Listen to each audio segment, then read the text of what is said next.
Good morning, guys. Good evening. Hope you're doing well. So we'll talk about logarithmic properties today.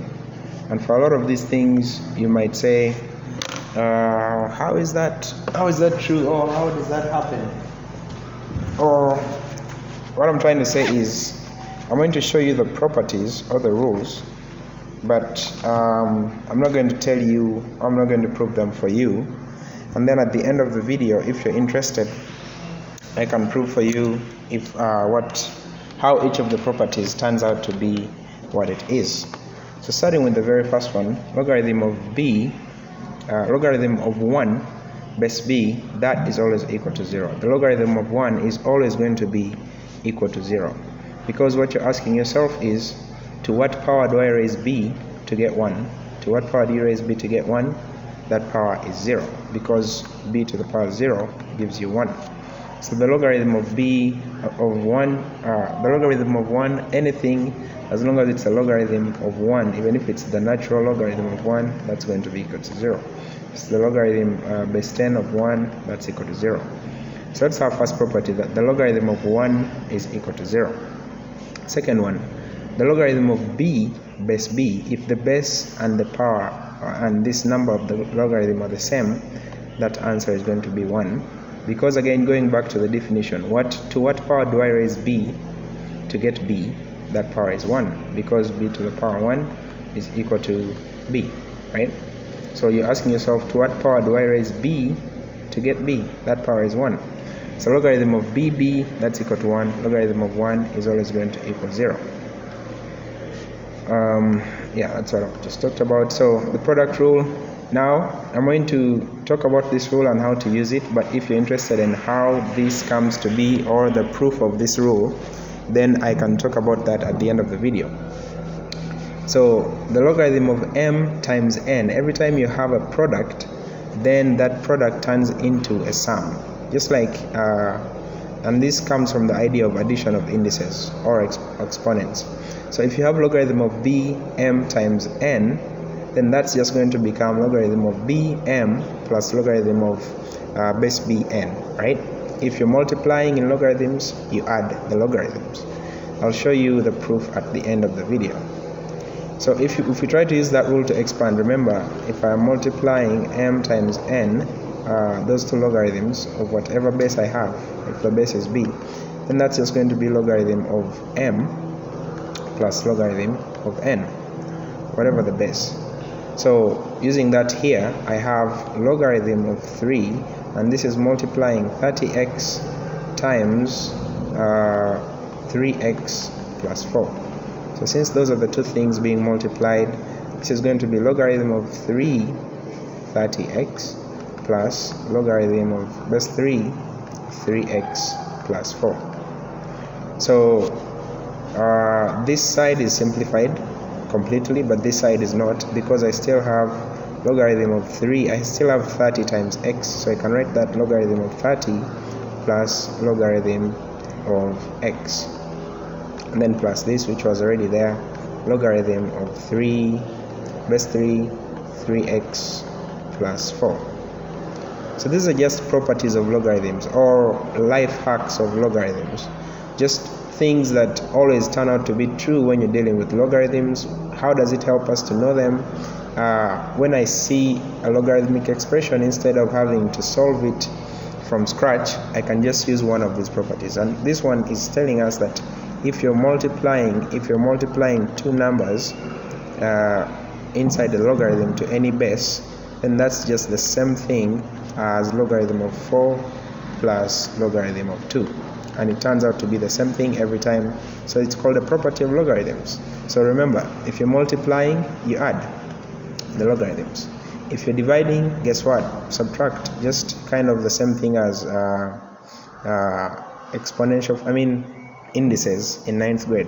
If you're dividing powers, you subtract the logarithms. So since I'm dividing the powers, I'm going to subtract the logarithms. And if I try to use this rule in this expression, this division is kind of telling me what the subtraction should be.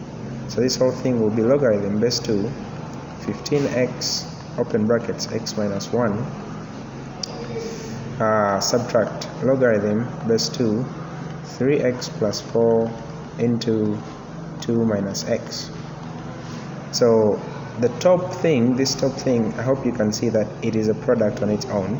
So I'm just going to write that as logarithm base 2 15x plus, because if you're multiplying powers, you add the logarithms, plus logarithm of base 2 x minus 1 minus logarithm of base 2, again this is a product. I have this bracket being multiplied by that bracket, right? That bracket, funny symbol, but it's being multiplied by that bracket, so the logarithm will just be 3x plus 4 plus logarithm of 2 minus x. So I have parentheses out there. Now this 15 is still a product of 15 times x, because if I want to expand, I have to expand it completely. So 15 times x, I'm still going to break that down using the addition rule. Logarithm of 15 plus logarithm of x base 2 plus, this was already there, logarithm of x minus 1 base 2 minus logarithm of 3x plus 4 base 2 minus, because this negative goes in here to make that positive and negative, so minus logarithm of 2 of 2x 2 minus x base 2, right? Now a very common mistake people make is to think that this is going to be now a logarithm of 2 minus logarithm of x. Please don't make that mistake. It only works if it's multiplication or division, not addition or subtraction.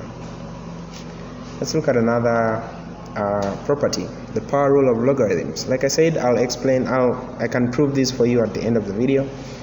If you have a logarithm of a certain base of a power, and there's a power of that power, then that power is always dropped down to the front. The power goes to the front, right? The power on top of a logarithm goes to the front of the logarithm, and it just multiplies that logarithm.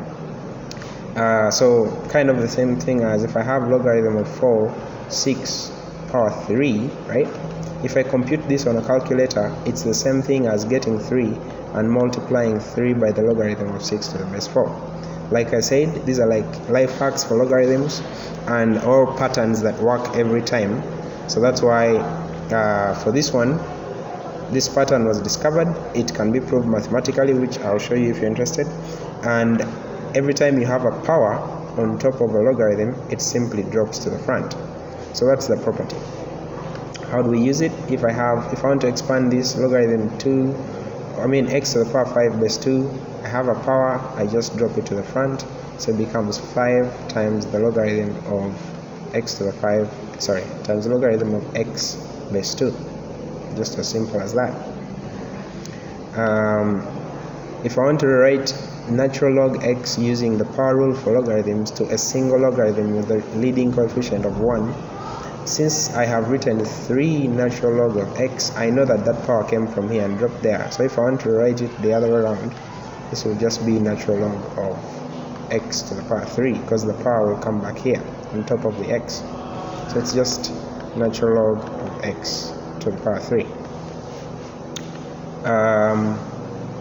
If I want to expand each logarithm as much as possible by writing the expression as a sum or difference of products, this is a product 3ab times 5c.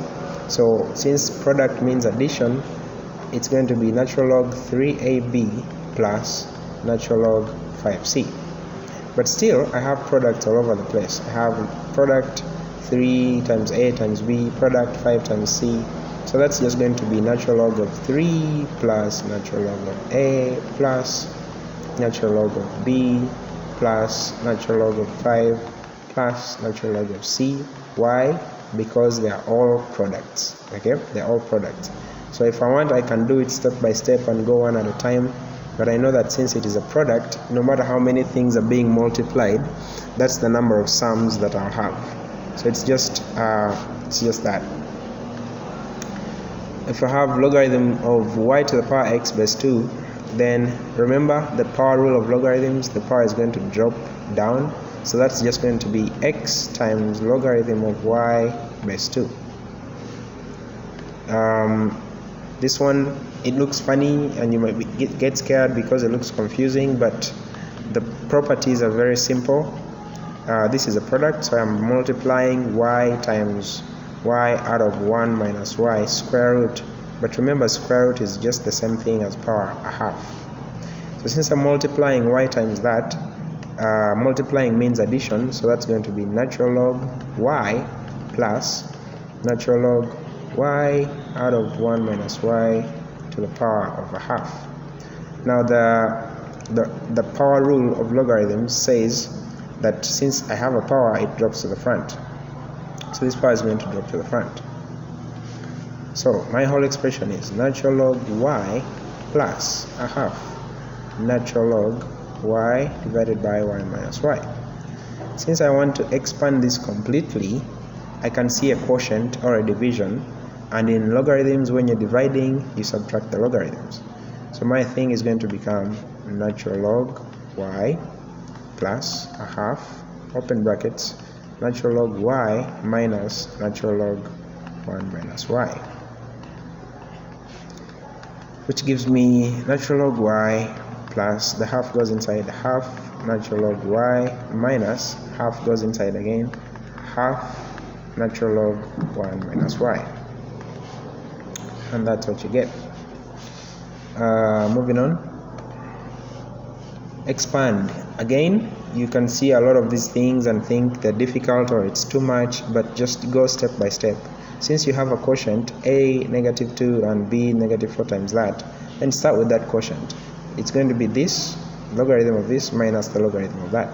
So that will be logarithm base 3 a to the negative 2 minus logarithm base 3 b to the negative 4 times c to the 5.